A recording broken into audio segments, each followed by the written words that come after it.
ইয়া চাওক ৰাজ্যৰ অকমান্য বিদ্যুৎ বিভাগৰ কৰ্মকাণ্ড আচৰিত নহ'ব এয়াই সঁচা কাহিনী। নমস্কাৰ, ND365ৰ সমূহ দৰ্শকক স্বাগতম জনাইছোঁ আৰু এই মুহূৰ্তত মই আপোনালোকক দেখুৱাই আছোঁ এটা বিশেষ দৃশ্য। প্ৰথমতে চাওক কেনেদৰে ভঙা ইটাৰ টুকুৰা বান্ধি তলফালে হেঁচি ৰখা হৈছে বিদ্যুৎ পৰিবাহী তাঁৰ। আৰু ইয়াক কিহৰ কাৰণে বান্ধি ৰখা হৈছে নিশ্চয় আপোনালোকে দৃশ্য চাই বুজিব পাৰিছে। আৰু এই ইটাৰ টুকুৰা দুটা যিকোনো মুহূৰ্তত ছিঙি তললৈ পৰি যাব পাৰে। দৃশ্যটো আচলতে ক'ৰ হয় সেয়া জনোৱাৰ আগতে আপোনালোকক দেখুৱাই লৈছোঁ ৰাজ্যৰ বিয়াগুম বিদ্যুৎ বিভাগৰ এই ভয়ংকৰ বাস্তৱ প্ৰতিচ্ছবি। এয়া আপোনালোকক দেখুৱাই আছোঁ। চাওক 11,000 ভল্টেজৰ বিদ্যুৎ পৰিবাহী তাঁৰৰ তলেদি কেনেদৰে 220 ভল্টেজৰ বিদ্যুৎ পৰিবাহী তাঁৰেৰে বিদ্যুৎ সংযোগ কৰি ৰাখিছে বিয়াগুম বিদ্যুৎ বিভাগে। আপোনালোকে চাওক এই দৃশ্য, কিমান ভয়ংকৰ দৃশ্য এয়া। মাত্ৰ 5 ইঞ্চি বা 10 ইঞ্চি ব্যৱধানত এনেদৰে বিপদজনকভাৱে বিদ্যুৎ সংযোগ চলাই গৈছে ৰাজ্যৰ বিয়াগুম বিদ্যুৎ বিভাগে।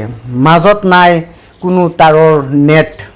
যিকোনো মুহূৰ্তত 11,000 ভল্টেজৰ বিদ্যুৎ পৰিবাহী তাঁৰ আৰু 220 ভল্টেজৰ বিদ্যুৎ পৰিবাহী তাঁৰ একেলগে স্পৰ্শ হৈ হাজাৰ হাজাৰ লোকৰ ঘৰ বাৰী মুহূৰ্ততে বিদ্যুতৰ জুইত জাহ যোৱাৰ সম্ভাৱনা অধিক হৈ পৰিছে এই মুহূৰ্তত। আৰু মৃত্যুমুখত পৰিব পাৰে এই 220 ভল্টেজৰ অধীনত বিদ্যুৎ সংযোগ চলাই থকা প্ৰতিঘৰ লোকৰ কোনোবা নহয় কোনোবা সদস্য। বিয়াগুম বিদ্যুৎ বিভাগৰ এনে ভয়ংকৰ কৰ্মকাণ্ডই কিমান যে ডাঙৰ অঘটন ঘটাব পাৰে এই কথা অকমান্য বিদ্যুৎ বিভাগে এবাৰো চিন্তা কৰিছেনে? আপোনালোকক পুনৰ এই দৃশ্য আমি দেখুৱাই আছোঁ। এয়া দৃশ্য আপোনালোকক আমি ঘটনাস্থলীৰ পৰা দেখুৱাই আছোঁ।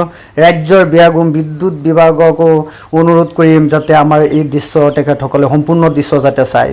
প্ৰতিগৰাকী লোকে এই ভিডিঅ'টো শ্বেয়াৰ কৰি সমগ্ৰ ৰাজ্যবাসীক দেখুৱাই দিয়ক ৰাজ্যৰ অকমান্য বিদ্যুৎ বিভাগৰ এই প্ৰকৃত ছবিখন।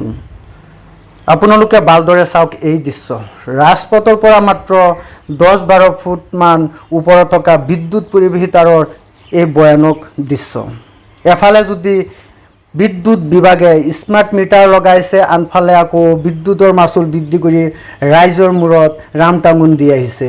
কিন্তু তাৰ বিপৰীতে ৰাজ্যৰ বিয়াগুম ৰাজ্যৰ অকমান্য বিদ্যুৎ বিভাগে ৰাইজক দিছে এনেধৰণৰ বিদ্যুৎ সেৱা।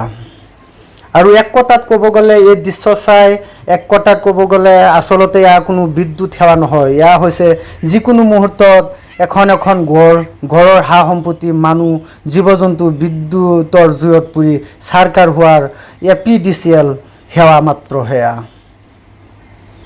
এয়া চাওক, আপোনালোকক সমগ্ৰ দৃশ্য আমি দেখুৱাবলৈ চেষ্টা কৰি আছোঁ। এয়া হৈছে নগাঁও জিলাৰ অন্তৰ্গত ডিং বৈদ্যুতিক উপসংমণ্ডলৰ অধীনস্থ হলগুৰি টোপৰ দৃশ্য। ডিং বিদ্যুৎ উপসংমণ্ডলৰ পৰা মাত্ৰ 5 কিলোমিটাৰ নিলগত মই য'ত উপস্থিত আছোঁ, ইয়াৰ পৰা মাত্ৰ ডিং বিদ্যুৎ উপসংমণ্ডলৰ কাৰ্যালয় মাত্ৰ 5 কিলোমিটাৰ দূৰত্ব। আৰু এই 5 কিলোমিটাৰ দূৰত্বত এই ঘটনা সংঘটিত হোৱা আজি কেইবা বছৰ হ'ল, কিন্তু আজিলৈকে বিদ্যুৎ বিভাগৰ কোনো লোকৰ চকু কিন্তু ইয়াত নপৰিল। ডিং ডুমডুমীয়া গড় কাপ্তানি পথৰ পৰা হলগুৰি টোপৰলৈ সোমাই যাওঁতে আপুনি পাৰ হ'ব লাগিব এই ভয়ংকৰ দৃশ্য চাই। ডিং বিদ্যুৎ উপসংমণ্ডলৰ অধীনস্থ এই দৃশ্য কেৱল এটা উদাহৰণহে, কিয়নো ডিঙৰ বিভিন্ন অঞ্চলত আপুনি দেখিব পাৰিব ইয়াতকৈ আৰু ভয়ংকৰ দৃশ্য। ক'ৰবাত যদি পুখুৰীৰ ওপৰত ট্ৰেন্সফৰ্মাৰ, আকৌ ক'ৰবাত মানুহৰ ঘৰৰ ওপৰেৰে পাৰ হৈছে 11,000 ভল্টেজৰ বিদ্যুৎ পৰিবাহী তাঁৰ। আৰু এই অকমান্য ডিং বিদ্যুৎ উপসংমণ্ডলৰ অকমান্য বিষয়া কৰ্মচাৰীৰ এনে কৰ্মকাণ্ডৰ বাবেই বাৰম্বাৰ কিন্তু সংঘটিত হৈ আহিছে এটাৰ পিছত আনটো অঘটন। এই ঘটনাৰ বিষয়েও হলগুৰি টোপৰ ৰাইজে বাৰম্বাৰ ডিং বিদ্যুৎ বিভাগক অৱগত কৰাই আহিছিল। যিসকল কৰ্মচাৰী আছে সেইসকলক জনাই আহিছিল, কিন্তু আজি পৰ্যন্ত কোনো ধৰণৰ গুৰুত্ব দিয়া নাই ডিং বিদ্যুৎ বিভাগে। আৰু এই ক্ষেত্ৰত অকমান্য বিদ্যুৎ বিভাগে পৰৱৰ্তী সময়ত কি ব্যৱস্থা গ্ৰহণ কৰে সেয়া সময়তহে লক্ষণীয় হ'ব। পুনৰবাৰ দেখুৱাইছোঁ আপোনালোকক এই দৃশ্য চাওক, কিমান ভয়ংকৰ দৃশ্য, দেখিলে আচৰিত যেন লাগে। 11,000 ভল্টেজৰ আৰু 220 ভল্টেজৰ যি বিদ্যুৎ পৰিৱেশিতাৰ এই মুহূৰ্তত কিন্তু 2টা তাৰত বিদ্যুৎ সংযোগ দিয়া হৈ আছে আৰু যিকোনো মুহূৰ্তত এক ডাঙৰ অঘটন ইয়াত সংঘটিত হ'ব পাৰে। গতিকে ৰাইজেও সাৱধান হ'ব লাগিব আৰু যিমান পাৰে সকলোৱে এই ভিডিঅ'টো শ্বেয়াৰ কৰি অকমান্য বিদ্যুৎ বিভাগৰ আচল চৰিত্ৰটো ৰাইজক দৃষ্টিগোচৰ কৰাই দিয়ক। ধন্যবাদ। চাই থাকক ND365।